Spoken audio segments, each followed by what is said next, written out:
that you do it on purpose. Sing like a singing on key.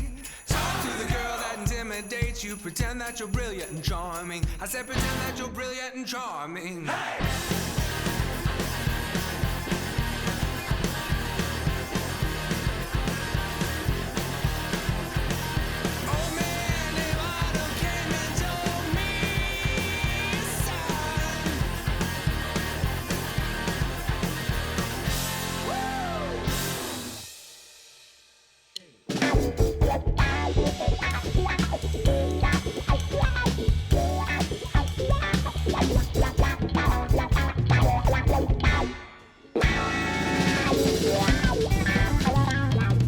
Yes, everybody, welcome in. Later with Jason Suel. Glad you tuned in. Once again, summer cooking, man. We're in the middle of it. We're here. It's Northwest Arkansas. How many things have we been doing? I feel like every day is new stuff to do. There is so much going on here in Northwest Arkansas, whether you're getting outside, maybe you're hitting the Razorback Greenway, maybe you're in a construction detour. Or you're at a construction detour, you're outside, you're driving through, maybe trying to get to your next destination. Could be Walton Arts Center, could be Walmart Amp, could be Crystal Bridges, the Momentary. I feel like Northwest Arkansas, like in the summertime, it like weaves itself into this chrysalis that we emerge from in the fall. That's like, look at all this new stuff we built. That's true. And yeah, it's like all this inconvenience from the summer becomes amazing facilities in the fall. Let me ask you this, because summer is also a time for vacations, right? What do you get out of here? That's right, get out of here. So that but a lot of people come here for vacation, which is weird to think about. Yeah, but man, Fayetteville, Northwest Arkansas is definitely a destination. Have you had the chance, or do you have the chance upcoming to get out of town and do anything fun? Well, yeah. I mean, you know, every year I go down to New Orleans for Tales of the Cocktail, which is I take my team down there, which is a really, really good time. What is that event? Do you learn how to make cocktails, or do you just drink them? It's definitely more educational for people that are in the industry, right? Sure. You get to meet brands from all over the world. There's bartenders from all over the world. There's it's just a gathering of the minds, right? Okay. And then of course there's a lot of imbibing because you gotta sample everything. Yeah, of course you do. But it's an amazing week, and you know it's I close the bar down, take the whole team because bring back all that knowledge. And I just went to Brooklyn a couple weeks ago for another bar. All my traveling is business expenses now. So yeah. Do you go to any pinball conferences, or do you have any pinball Those new are never in the machines summer. that you've purchased? Yeah, okay, those are always in the summer. And then that sets us up the summer is when we buy the machines. Right. Those conferences have already happened. Texas Pinball Festival, Chicago Gaming Festival. This summer brought us the Evil Dead pinball machine and the Harry Potter pinball machine. Just came out. So you got new stuff happening there at Pinpoint. So people got to pay you a visit there on Block. In Fayetteville, super fun over there at Pinpoint. Speaking of super fun, we got a great episode. We're going to be talking with the Fort Smith Marshals baseball team. I cannot wait to learn more. New baseball club. If you haven't heard about them down in the River Valley, we're going to be learning all those things. And then, man, we got Chef Tyler joining us from Stonebreaker. Can't wait to hear about what's on the menu, what's upcoming there as well. And our musical guest, man, I cannot wait to hear this sound. It's the Urban Jazz Collective. Ooh. Yeah, it's going to be fun. We're going to wrap ourselves into a chrysalis during this commercial break, but we're going to emerge on the other side with more fun happening later.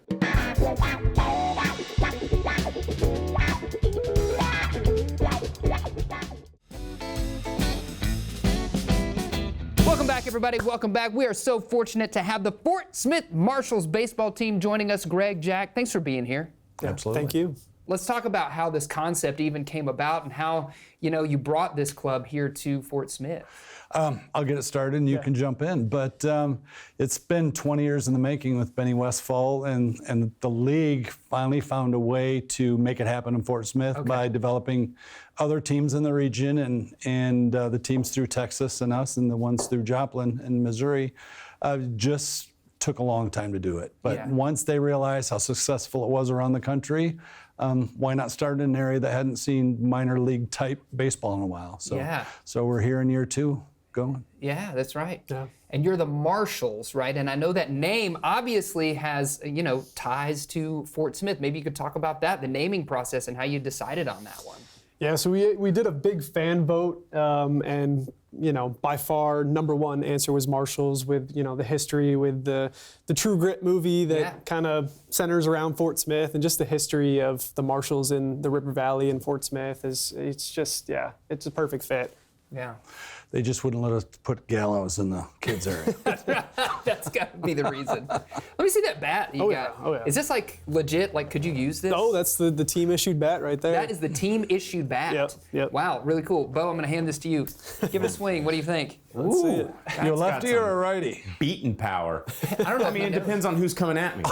You know, that's pretty nice. What is one reason why people maybe should come out and support? If they haven't come out to a Marshals game before, how would you drive them to go get that ticket?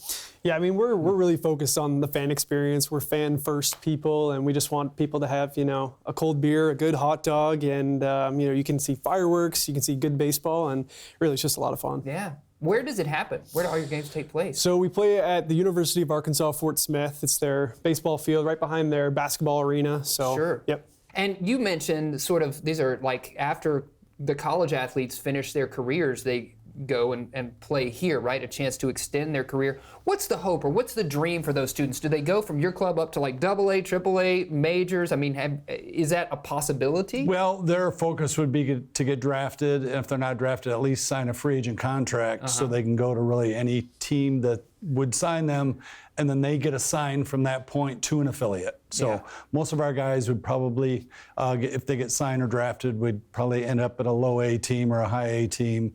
But that's always the hope, to get drafted and maybe get a little signing bonus money and go from there. Is your normal sort of home schedule, does it last Tuesday through Sunday? Is it sometimes just Friday to Sunday? What does it look like for people who are interested? It's kind of all over the place, so they got to keep an eye on it. It's not like the affiliated leagues where you know it's Tuesday to Sunday. Right. Our original homestand was Tuesday to Sunday. Yeah. The ones coming up, we got a Tuesday to Friday, and then we got a Tuesday, Wednesday, and then they're on the road.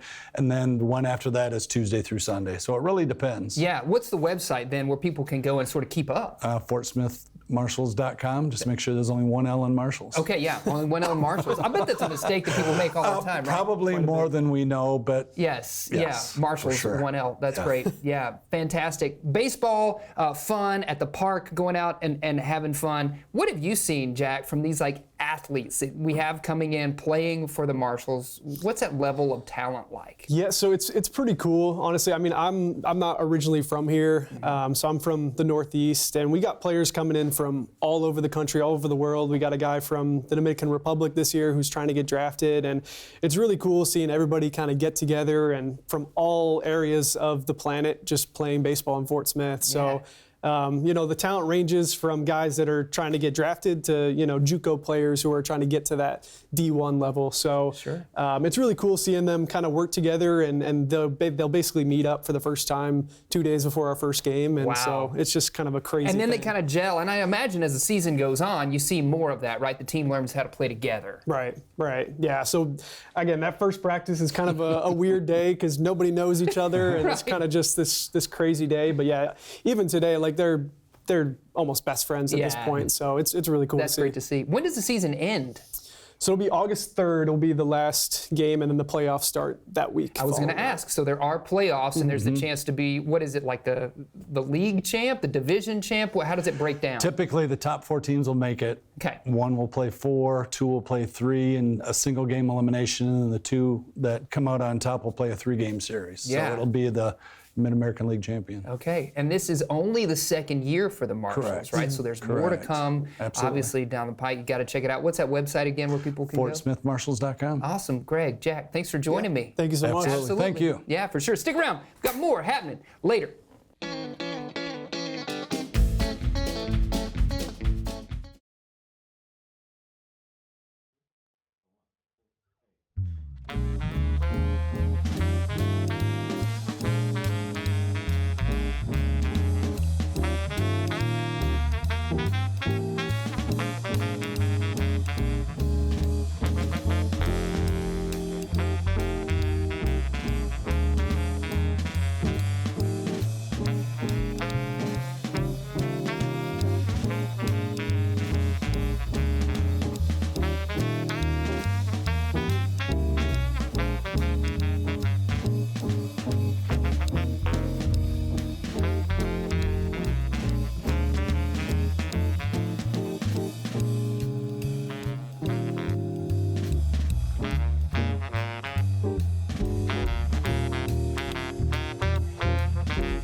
Welcome back, everybody. Welcome back. We've got Chef Tyler joining us from Stonebreaker. It's great to see you. Thanks for being here. So glad thank you for having me on. Yeah, of course. Okay, so in my mind, it's still kind of new. It's fresh, right? You got a restaurant as well as a whole hotel concept.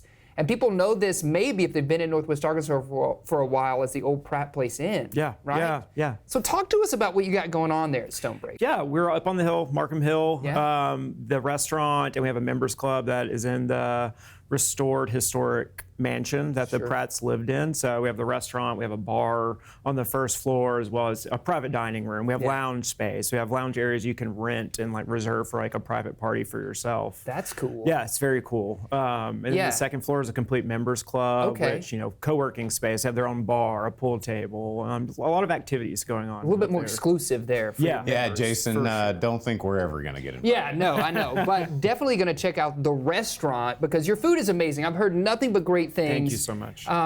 And you're always flipping the menu. You got some new stuff coming out. Tell us what folks can expect when they're dining with you there. Yeah, so we're going to be flipping the morning, daytime menu pretty soon. So, we like to do a lot of kind of reimagined classics, a lot of things people are comfortable with, and then usually throwing in a few things that people might not expect. Just some flavor profiles you might not quite be used to with some things that you're very used to. You know what I mean? I always like to bring in some sense of comfort into the dishes. And then the dinner menu, we're gonna flip that shortly afterwards. And that one is more of like a little bit of a flex for the staff. Daytime, we like to keep it somewhat civil. Something you can come in at 7 a.m. and get something and not. It's not wild. Yeah, not too crazy, but it's still fun. And everything, we make everything in house, so. Well, I feel like every chef kind of has a thing that really drew them maybe to the chef world to begin with. Yeah. Do you have like a specialty or like a thing you're like, oh man, we're gonna put this on the menu because I love making this? Man, for me, it's funny. I actually think about this all the time. I truly love making pastas and breads. Like handmade pastas, stuffed pastas is a huge passion of mine.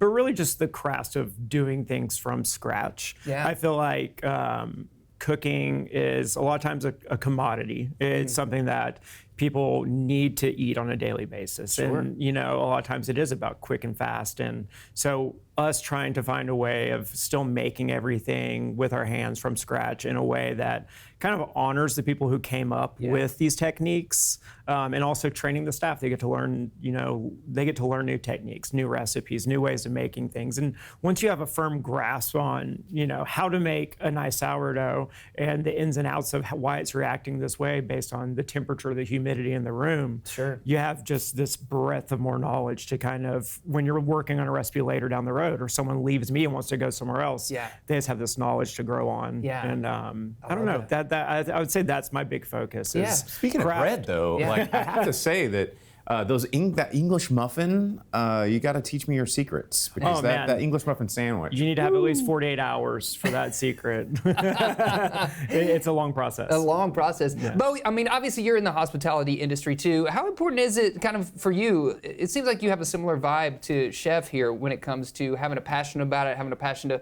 flip things, make new things people are used to, but also drive people to have some aspiration as well with your cocktails. Well, and after COVID, everybody became a super chef, and everybody knew these exotic ingredients, and to make things familiar and new and familiar all at the same time, like that menu that was there every day, every 365 year, or that's gone. Right. But if you can get people hooked on your style and your taste and your just level of service and hospitality, like that's the trick. And to be able to make things in-house and bring that experience and get guests used to your experience, that's how you succeed. Yeah, that's the key, totally. man. Okay, so you're up on top of Markham Hill. If people don't know, it's kind of secluded a little bit, right? It's near the University of Arkansas, sort of near the interstate. It kind of occupies a hill right there between the interstate and the university, right? Yeah, it does. It's kind of tucked away in the woods, which I think it's nice. It's kind of like a respite from the busy city living of downtown Fayetteville. Absolutely. But it's also 5 minutes away from downtown Fayetteville. Yeah, for sure. All right, if you were to say that this is the reason why people should come pay you a visit or come to the restaurant and have a bite, what would that reason be? For me, I think the reason are the people that work there. There are a lot of dedicated, hardworking people in the front of house, the kitchen staff. I love my kitchen staff, and I rave about them to everyone I talk to. Most people see me and they're like, "Oh, this great chef." It's not me. It's the guys in the back of the house doing all this hard work while I'm scribbling menus. You know what I mean? There's the housekeepers, the people keeping up the grounds. There are so many people that are very dedicated to making this beautiful project. That something that Fayetteville just didn't have before. Right. And so I think taking the time to come experience it, whether you're eating in the restaurant, you're sitting on the patio just having a cocktail or a nice coffee in the morning, it's just, it's removing yourself from your busy lifestyle for just a little bit. It could even be a staycation for, you know, those folks who live in Northwest Arkansas, right? Find yourself in a secluded little nice hotel near downtown Fayetteville where you got everything, all your needs are met. You got food, you got cocktails, you have everything. Pool, hot tub, there's green space to kind of sit and just enjoy, nice fire pits at night with music playing.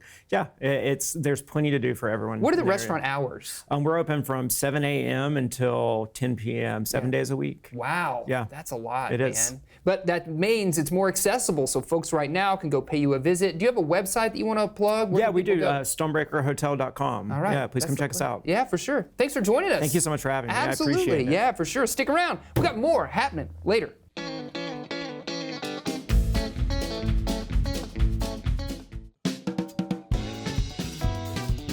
Yes, everybody, thanks for tuning in Later with Jason Suel. Remember, you can find us out there on your social media platforms, or you can send us an email over at laterwithjasonsuel.com. And you can always check out all of our reruns over on our YouTube. That's right. And before we get out of here, we got to thank all of our amazing guests, including these fine gentlemen from the Fort Smith Marshals. And of course, Chef Tyler from Stonebreaker from telling us all the stuff they got going on. Absolutely. And how about that music video, the Urban Jazz Collective? And before we go, got to give a shout out to our very own Later Band, who has been rocking right here all season long. That's our show. We'll see you later, alligator. After a while, crocodile. Hit it!